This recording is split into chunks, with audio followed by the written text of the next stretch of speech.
Hoje eu quero falar de santidade. Depois da mensagem do domingo passado, que os homens não gostaram e as mulheres adoraram, a mensagem do domingo passado talvez deixe no ar alguma generosidade extremamente concessiva da minha parte, e eu penso que talvez seja oportuno recuperar um pouco desse conceito tão importante que é a santidade.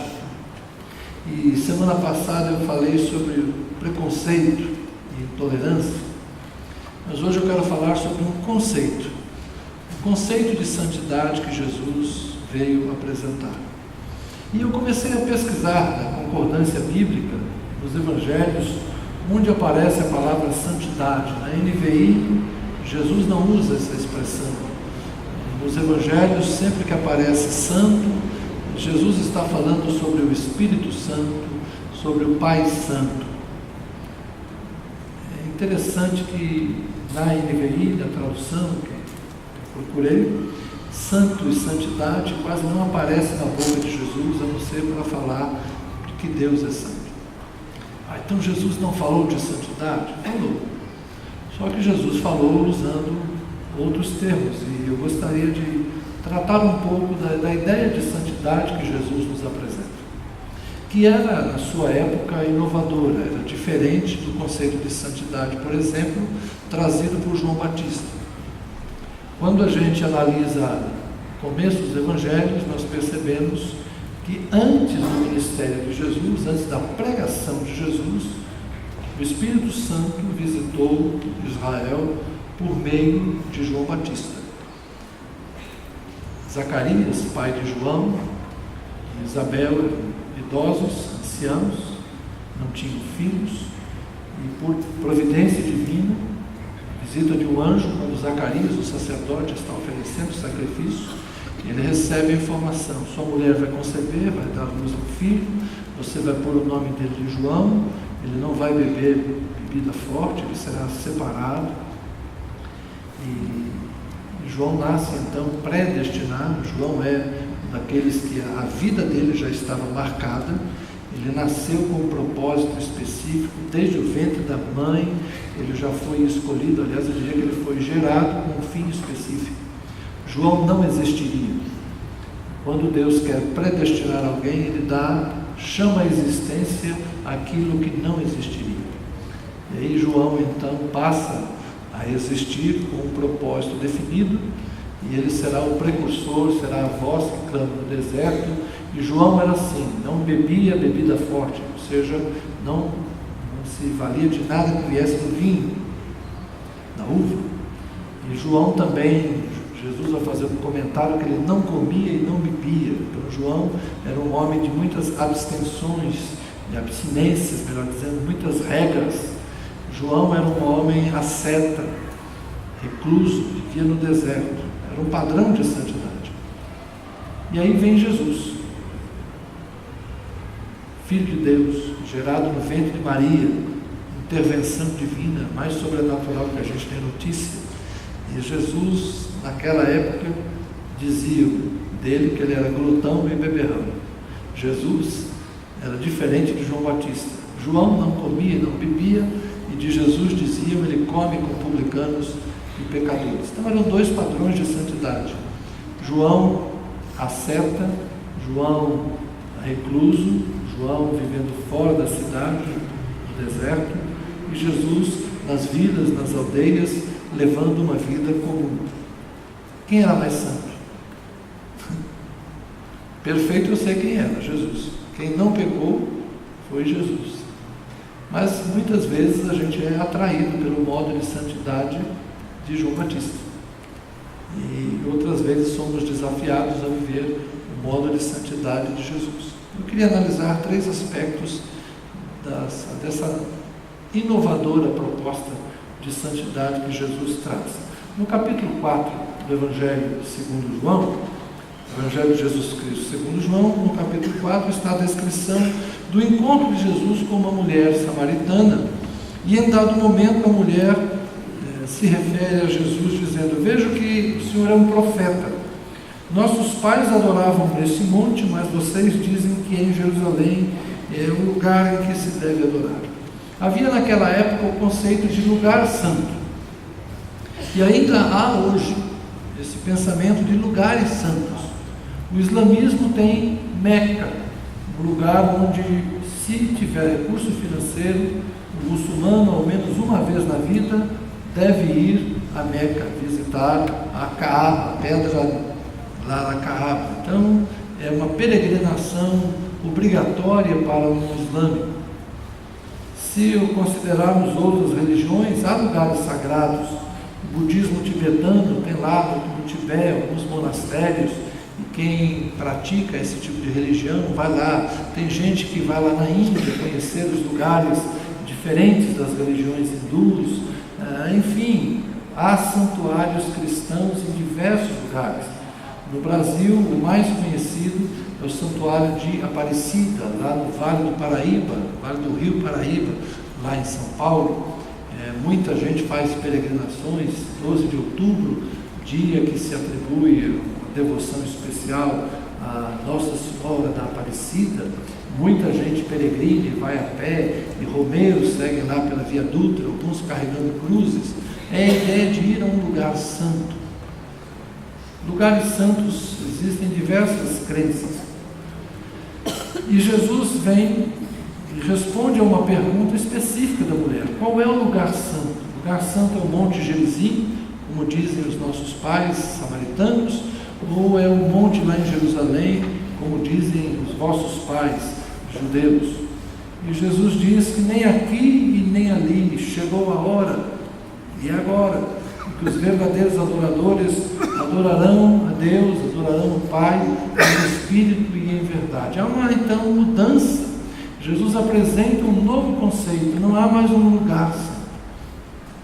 Isso na cultura israelita é algo muito forte, porque os israelitas foram criados com a obrigação de ir a Jerusalém, oferecer sacrifícios, entrar no templo, que é um lugar santo, e lá dentro do templo tinha um outro lugar onde só os sacerdotes entravam, que era um lugar mais especial, e tinha ali dentro um véu, com um lugar onde só uma vez por ano o sumo sacerdote entrava, e o lugar era chamado de o Santo dos Santos.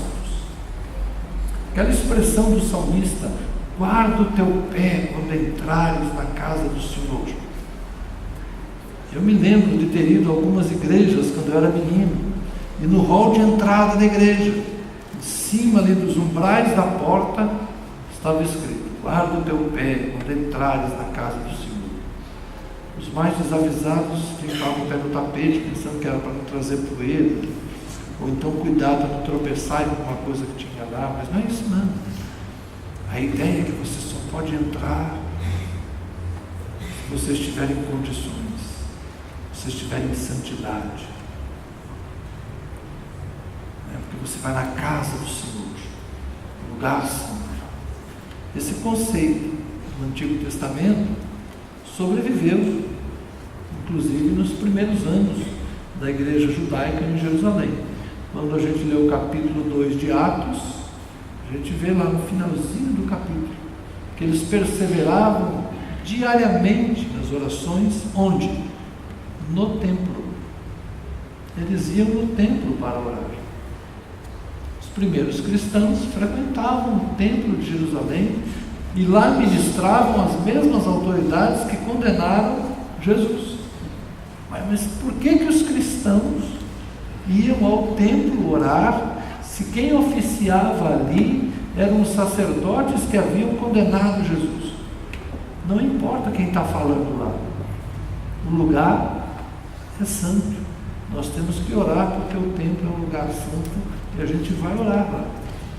Por isso que no ano 70 Deus permitiu, cá entre nós, eu acho que Deus até intencionalmente fez isso, o templo de Jerusalém foi destruído, para que quebrasse esse pensamento. Enquanto o templo de Jerusalém existisse, a cultura de orar no lugar santo permaneceria, mesmo entre os cristãos, porque você não muda a cultura com facilidade.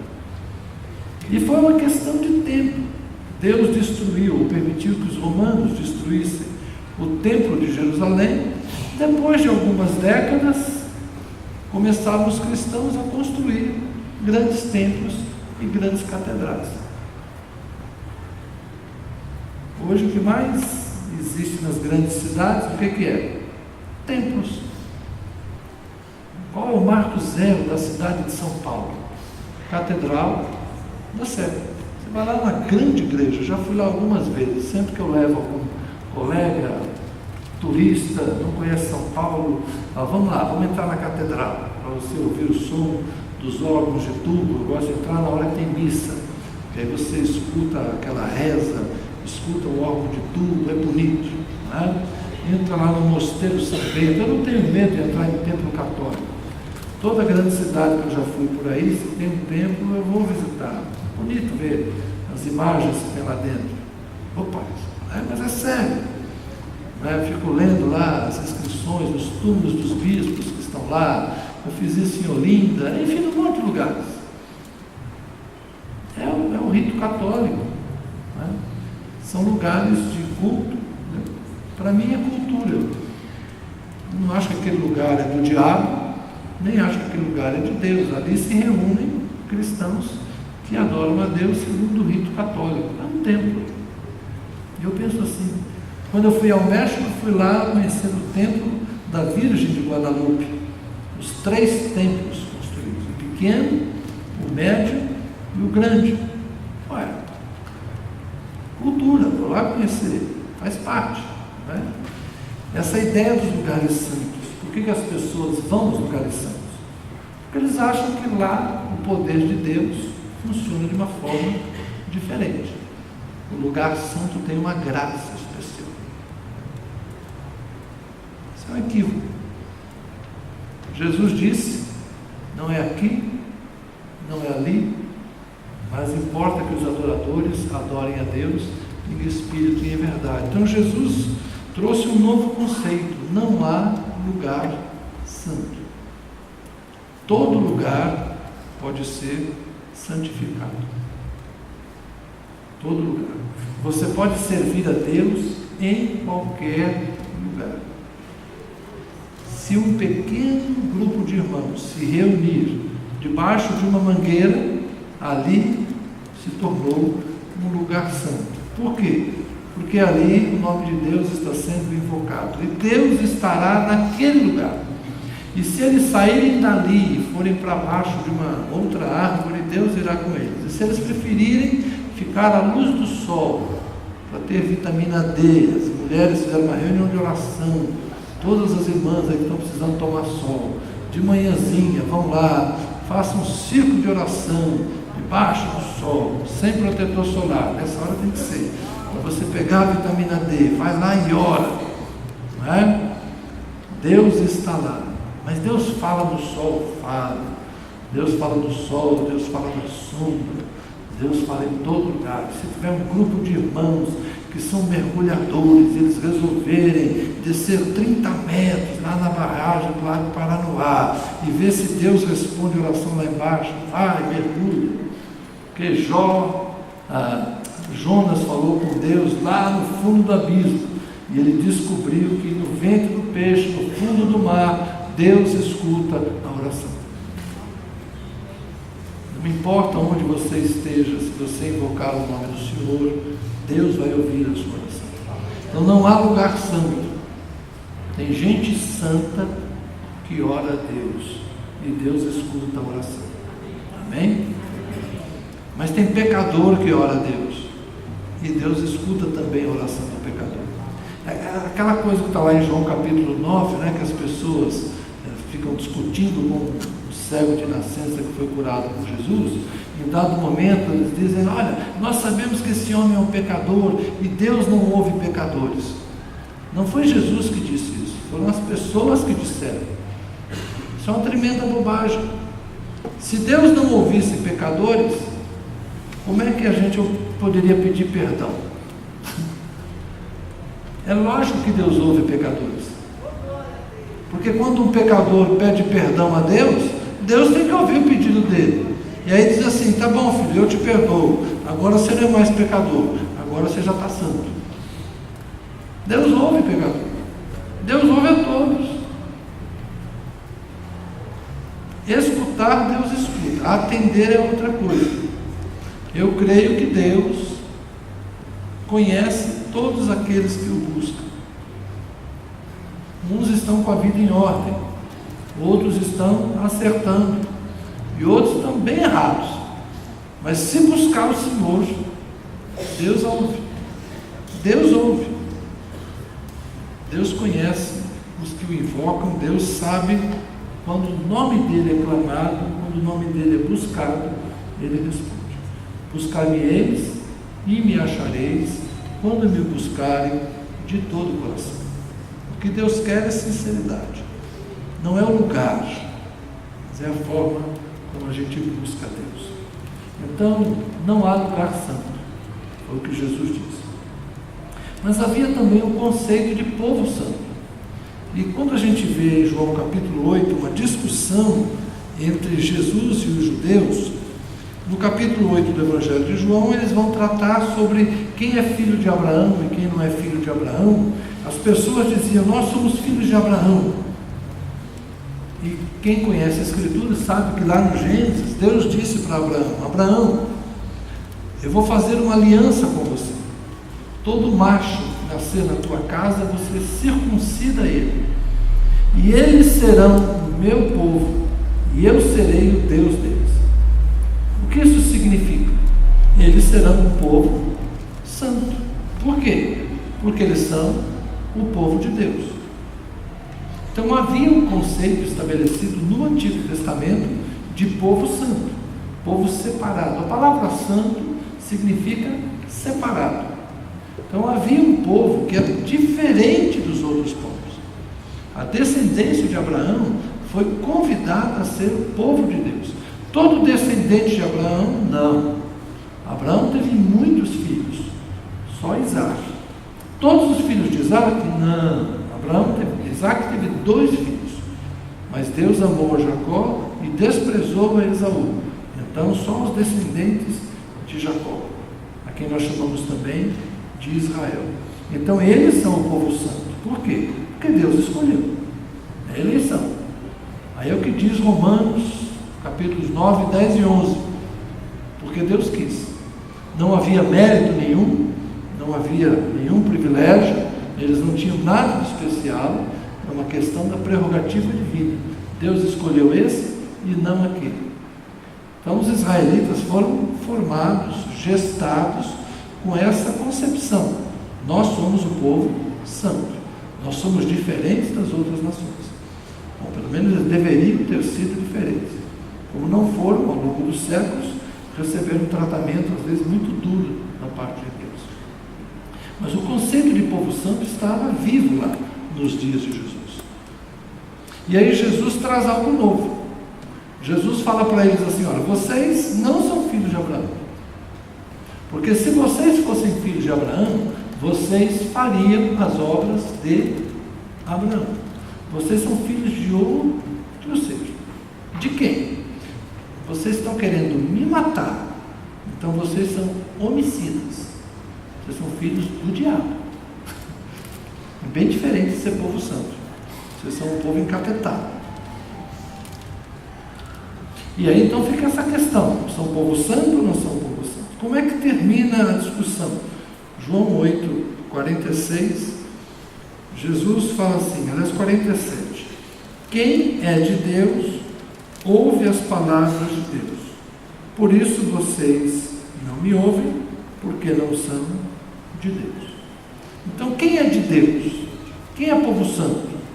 Quem ouve as palavras de Deus. Quem é o povo santo? É aquele que é descendente de Abraão segundo a carne? É aquele que passou pelo rito da circuncisão? Quem não sabe o que é, vai no Google, que o Google explica. Eu já expliquei isso aqui algumas vezes.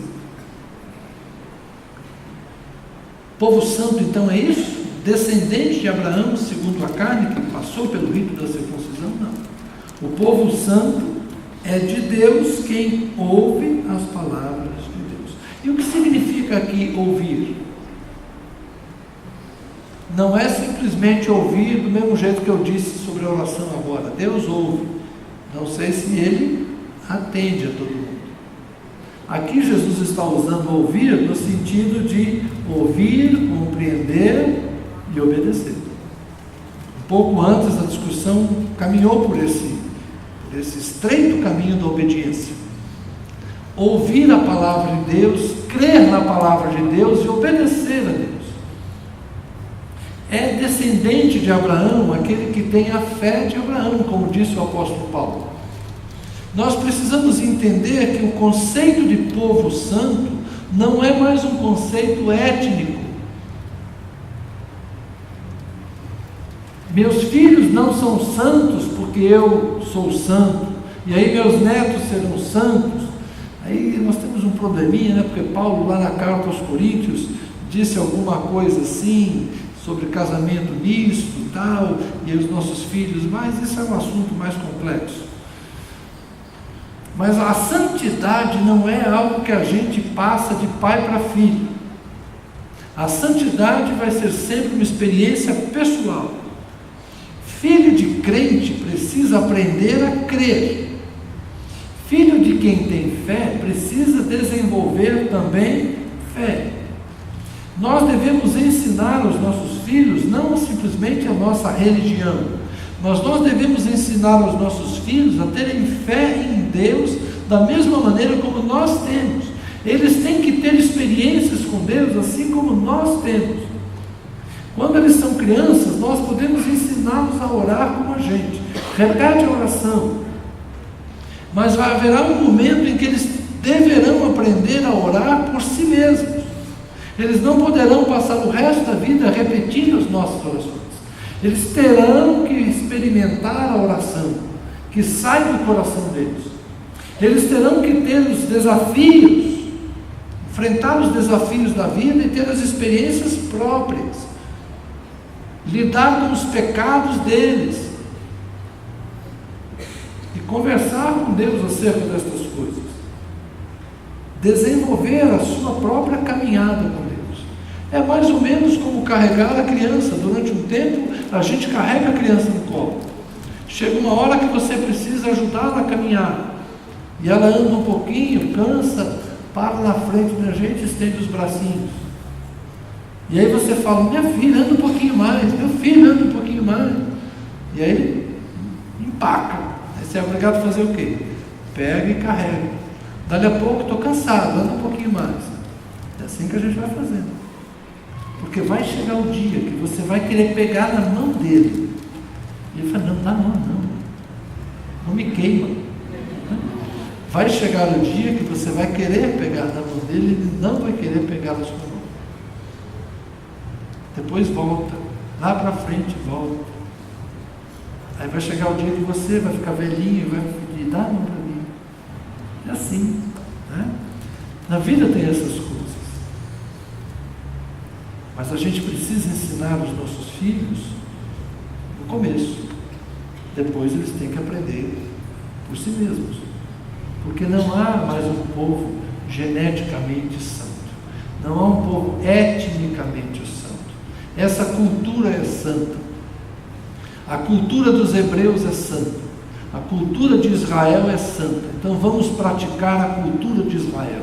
Vamos cantar do jeito que Israel canta. Vamos dançar do jeito que Israel dança. Lembra quando a dança entrou na igreja evangélica? No passado o crente não dançava. Como é que a gente começou a dançar nas igrejas? Dançando aquelas dancinhas de Israel, que eu não vou imitar aqui porque está filmando. Depois isso vira bobagem, né? Mas aquelas dancinhas de Israel, dos pulinhos e tal, ninguém se incomodou. Por quê? Porque alguns se incomodaram, mas a gente começou a dançar igual os israelitas. Então, como é dança de Israel, é dança santa. Vem e dance ao Senhor, vem e dance ao Senhor, vem e dance na presença de Jesus, né? A gente cantava essas coisas, dava aquelas dançadinhas, aqueles pulinhos, os mais animados davam as voltinhas. Mas vamos dançar um forró? Ah não, forró é do diabo, forró é da carne, ralabucho não. Lambada, Deus me livre, lambada é no inferno. Rala a coxa, não pode. É sério. No passado era assim, a gente só podia aquelas dancinhas de judeu. Porque é cultura judaica, cultura bíblica. Os ritmos tinham que ser os ritmos que os norte-americanos nos trouxeram. Os hinos do cantor, aquele jeito. Os instrumentos, não. Bater tambor, isso é coisa de onde? Candomblé, macumba, que é isso? Igreja tem que ser só órgão, piano, guitarra é do rock, e o diabo é pai do rock. É sério.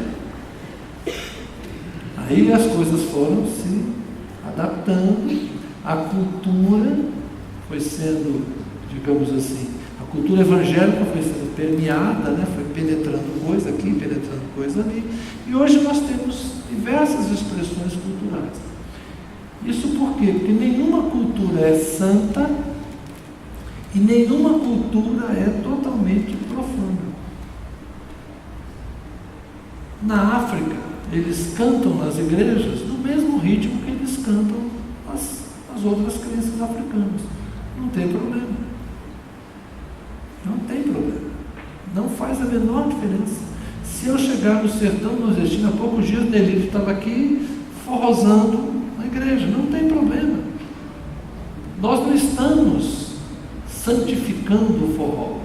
Nós também não estamos demonizando o forró. Nós não temos nem que santificar, nem demonizar nenhuma cultura. Entender que cultura é cultura. Ela pode ser usada de uma forma ou de outra. Então não há povo santo e não há uma cultura santa. Nós podemos transitar entre as culturas e santificar todas elas. Eu sei que semana passada alguém falou alguma coisa sobre carnaval, talvez eu também tenha falado, né? É complicado alguém dizer que quer resgatar o carnaval para Jesus, essas coisas. Quando passa o carnaval, muitas pessoas se manifestam sobre isso. Hoje eu não duvido de nada. É possível que daqui a alguns anos nós tenhamos blocos evangélicos que possam, é sério, eu não duvido de nada. Eu não duvido. É possível que daqui a alguns anos nós tenhamos blocos evangélicos que estejam fazendo de alguma forma proclamação de Jesus Cristo no ritmo de frevo, maracatu e alguma outra coisa. Eu não sei para onde vão as coisas. Para alguns isso vai ser o fim do mundo. Para outros isso vai ser a solução. Porque ele sempre quis sair no trio elétrico e nunca pôde.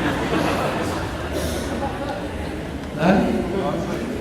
Uns vão falar, Deus me livre, cruz credo. O outro vai falar, glória a Deus, até que enfim. Até que enfim, o carnaval está sendo resgatado do Senhor Jesus. Eu não duvido de nada, porque nós já fizemos muitas inovações. Nós já cantamos samba na igreja, nós já cantamos forró, só Deus sabe o que vem pela frente aí. E não vou dizer que isso é do diabo, nem que isso é de Deus. O que eu estou tentando dizer é exatamente o contrário. É que isso não faz diferença. E aí eu quero entrar no último texto, que está em Mateus capítulo 15. Havia um ritual para se fazer qualquer refeição, tem que lavar as mãos. E Jesus e os seus discípulos não cumpriam muito esse ritual.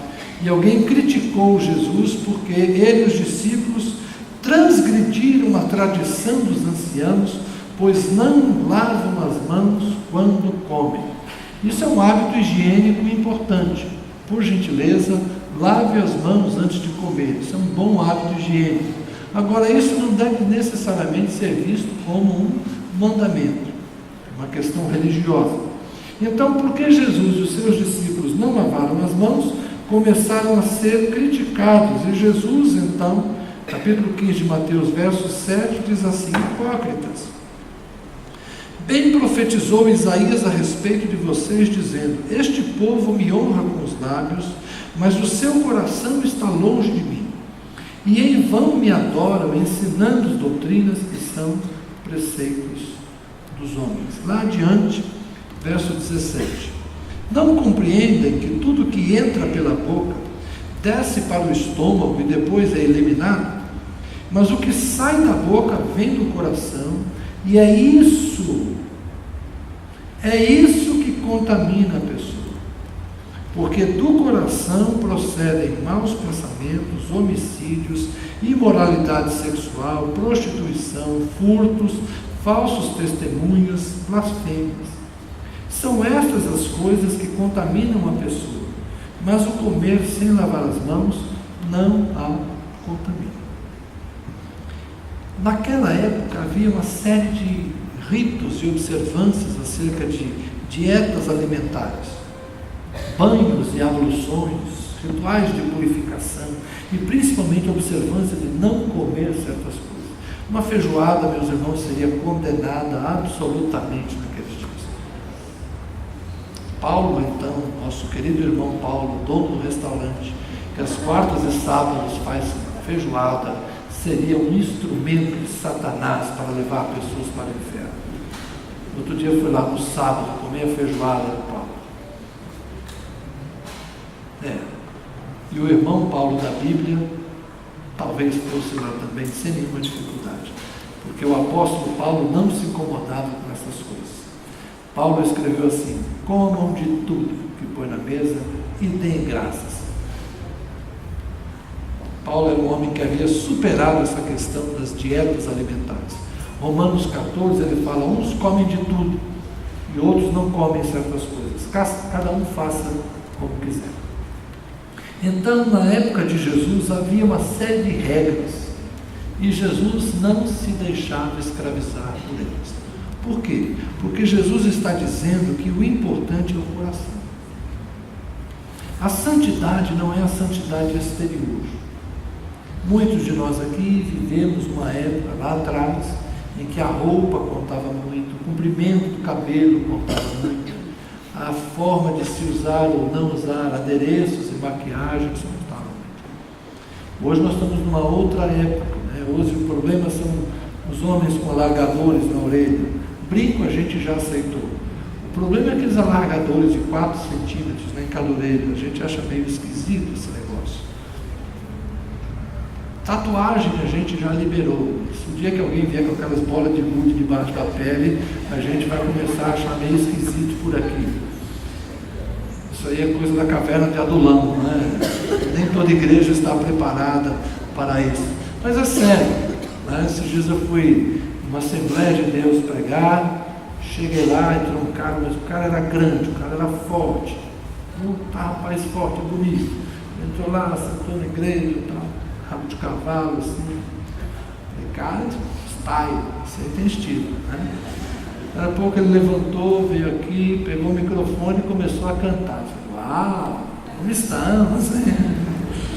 Um cara de rabo de cavalo na Assembleia de Deus, é chique.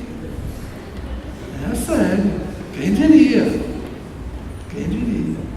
Quem diria? Eu me lembro uma vez que eu fui pregar no culto de adolescentes da Assembleia de Deus. Fiquei lá no púlpito, lá não tem jeito, né? Aqui eu gosto de ficar embaixo, mas lá tem que ficar no púlpito. Um negrão bonito, assim, de terno. Então, quando eu olhei um brincão, porque um negro com um brinco de brilhante na orelha é fácil de ver, né? Chama a atenção, né? Aí quando eu olhei, eu falei assim: teu pastor já viu esse brinco? Já está liberado. Ela cantando no púlpito com um brinco na orelha, sério. Já faz muitos anos, né? Mas no passado isso era inimaginável. Tem alguns homens aqui que estão preocupados com o que eu estou falando, né? Alguns pais de cabelo branco, pelo amor de Deus, pastor, não libera meu filho, eu vivo proibido isso em casa. Eu sei que alguns pais aqui não querem que seus filhos usem isso. Muitos têm filhos adolescentes aqui, o filho pede para colocar brinco, não deixa.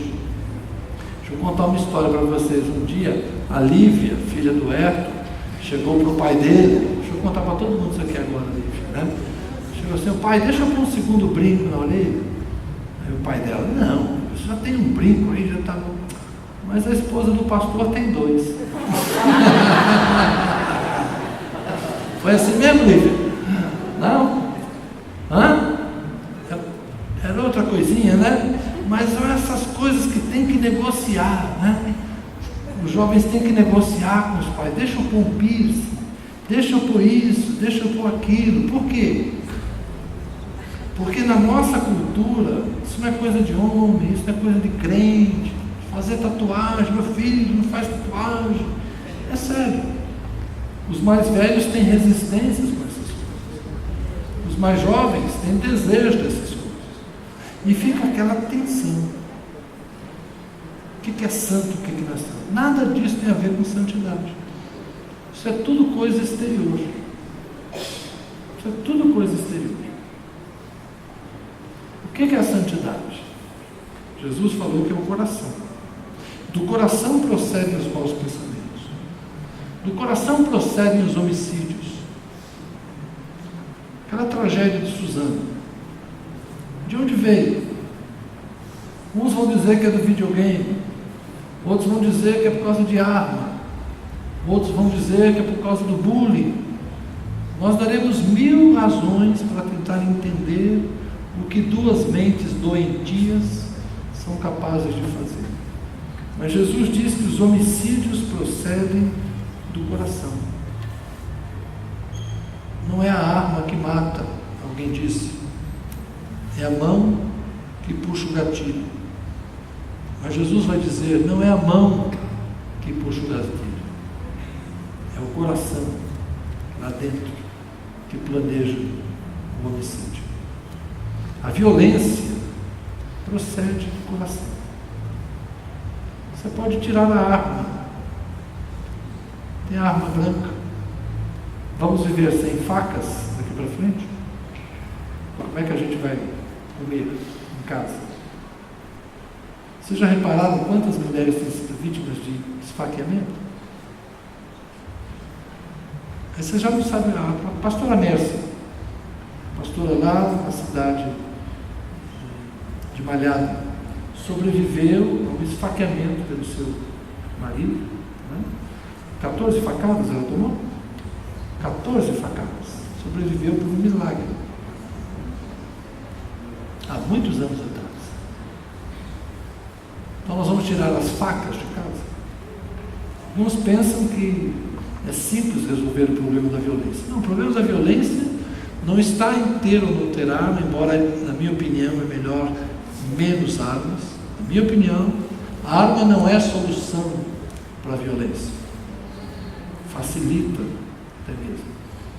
Na minha opinião, armar a população não é solução, mas eu não vou discutir isso aqui agora. Só quero dizer que desarmar também não é a solução. Porque o homicídio procede do coração. E há muitas formas de fazer o mal. Há muitas formas. Eu não vou dar sugestões aqui para ninguém. Vai que tem alguém querendo aprender a fazer o mal. A imoralidade sexual. Está na televisão, está na internet, a pornografia, está lá. Essas coisas não são de fora para dentro. Essas coisas são de dentro para fora. Os maus desejos estão dentro da gente. Os estímulos só conseguem nos atrair porque o mau desejo já está no coração. Quando você tem dificuldade de lidar com a pornografia, não é porque é um filho do diabo fez esse filme pornográfico. Temos que matar esse filho do diabo. Não. Não adianta mexer na internet, não adianta mexer no cinema, não adianta quebrar a televisão. Tem que santificar os teus olhos, para que os teus olhos não tenham prazer em ver essas coisas. A pornografia está dentro da pessoa. A imoralidade sexual está dentro da pessoa. Esses desvios de conduta estão dentro da pessoa. Então a santidade, irmãos, não é exterior, a santidade é interna. Se nós queremos de fato entender o conceito de santidade de Jesus, nós temos que abrir mão do velho pensamento de um lugar santo, abrir mão do velho pensamento de que há um povo ou uma cultura santa, e abraçarmos o que Jesus disse: é de Deus aquele que ouve a palavra de Deus. A santidade tem a ver com a nossa capacidade de obedecer a Deus. E agora, para finalizar, veja o que Jesus disse: não são os ensinos humanos nem as tradições, mas obedecer a Deus. Durante muito tempo nós seguimos ensinos humanos e tradições. Mulheres de saia, homens de cabelo curto, todo mundo na igreja de terno. Isso são ensinos humanos. Isso são tradições. Não tem nada a ver com santidade. Quais são de fato as coisas que importam para Deus? O que de fato Deus quer de nós? O que a palavra de Deus nos diz que a gente tem que obedecer? É isso que nós temos que focar. Se nós olharmos o que a Bíblia diz sobre o que devemos fazer, nós teremos encontrado o caminho. E aí sim, obedecer à ordem de Deus, filtrando o que é cultura, o que é tradição, e ficando com aquilo que é o mandamento. Mas sobre isso a gente fala depois. Amém? Sem santidade, ninguém verá a Deus. Levem a sério. Santidade é importante. Agora, ser santo, segundo Jesus, não é fazer parte de uma etnia, de uma religião, ou estar em um lugar santo. É obedecer a Deus. Vamos orar? Senhor, obedecer a Deus, conhecer a vontade do Pai, conhecer a Jesus. Eu quero te conhecer, Senhor, porque só te conhecendo é que poderei realmente saber a verdade sobre quem és e a verdade sobre o que queres de mim. Quero conhecer a Cristo, como disse Paulo, e este crucificado, para ver se eu, de alguma forma eu posso experimentar o poder da ressurreição e ser uma nova criatura. Senhor, eu preciso conhecer a Jesus para aprender quem eu devo ser. Conhecer Abraão, conhecer Moisés, tudo isso é bom, Senhor. Mas se eu não conhecer a Cristo, terei ficado à margem, terei chegado perto, Senhor, nadado e morrido na praia.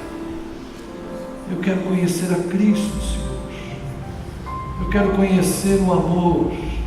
Eu quero conhecer a capacidade de perdoar. Eu quero conhecer a paz que Ele dá e só Ele pode dar. Paz que excede o entendimento. Eu quero conhecer a luz, porque Ele é a verdadeira luz que veio ao mundo e ilumina todo homem.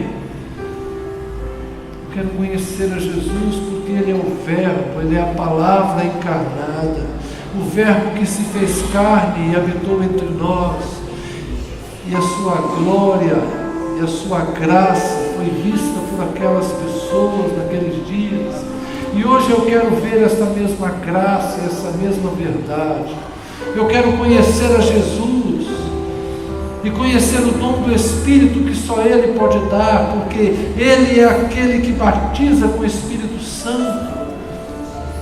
Eu quero conhecer a Jesus porque não quero apenas ser um religioso, não quero apenas estar num lugar onde as pessoas atribuem santidade, não quero fazer parte de um grupo religioso que se considera especial, mas eu quero conhecer a Jesus, porque só assim eu serei santo.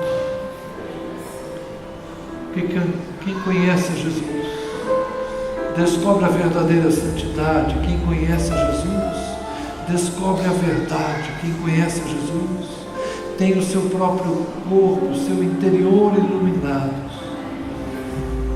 Por isso eu peço, Senhor, abre os meus olhos para que eu me veja, Senhor. Antes de ver os outros, que eu veja a mim mesmo, para que eu veja se no meu interior habita a luz de Cristo, se no meu interior, se no meu coração habita a paz de Cristo, se na minha mente estão as palavras de Cristo, se no meu caminhar eu estou seguindo os passos de Cristo. Me ajuda, Senhor, a mim e aos meus irmãos e irmãs, nele, só nele,